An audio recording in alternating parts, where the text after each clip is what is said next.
جمعیت علماء ہند کے legal cell کے جنرل سیکرٹری گلزار اعظمی نے سپریم کورٹ کے فیصلے پر مسرت کا اظہار کیا ہے۔ گلزار اعظمی نے کہا کہ عدالت کا فیصلہ حق بجانب ہے۔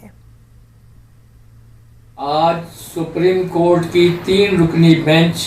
جس میں جسٹس فولی نریمن، جسٹس گوئی اور جسٹس رمیش کورائے تھے، انہوں نے وسیم رضوی، بدنام زمانہ وسیم رضوی کی اس پیٹیشن کو خارج کر دیا جس نے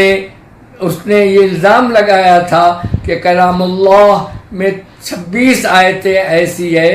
جو کافروں کے قتال کا، ان کو قتل کر ڈالنے کا، مار ڈالنے کا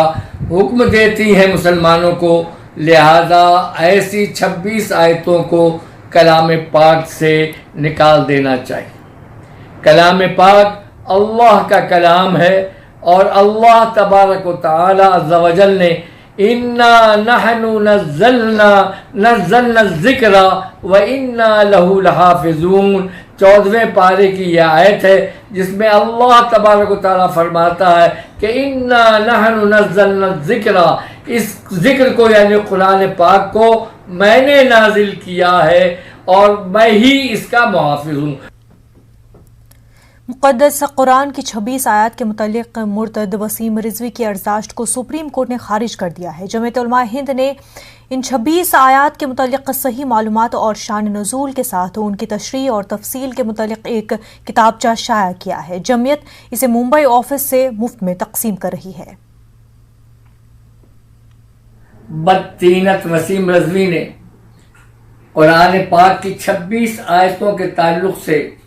سپریم کورٹ آف انڈیا میں پٹیشن داخل کر کے یہ کہا تھا کہ یہ 26 آیتیں وہ ہیں جو کافروں کو، جو مسلمانوں کو یہ حکم دیتی ہیں کہ وہ کافروں کا قتل کریں، اور یہ قرآن کی آیتیں جو ہیں وہ بعد کے لوگوں نے اس میں شامل کی ہے اور یہ مسلمان بچوں کو پڑھائی جاتی ہے، لہذا اسے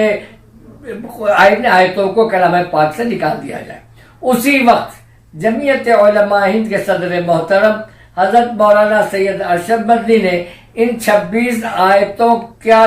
شان نزول کہ یہ کس وقت اتری، کس موقع پر اتری اور اس کے ترجمہ کیا ہے اور اس کی تفسیر کیا ہے، اس کو ہندی اور اردو میں کتابی شکل میں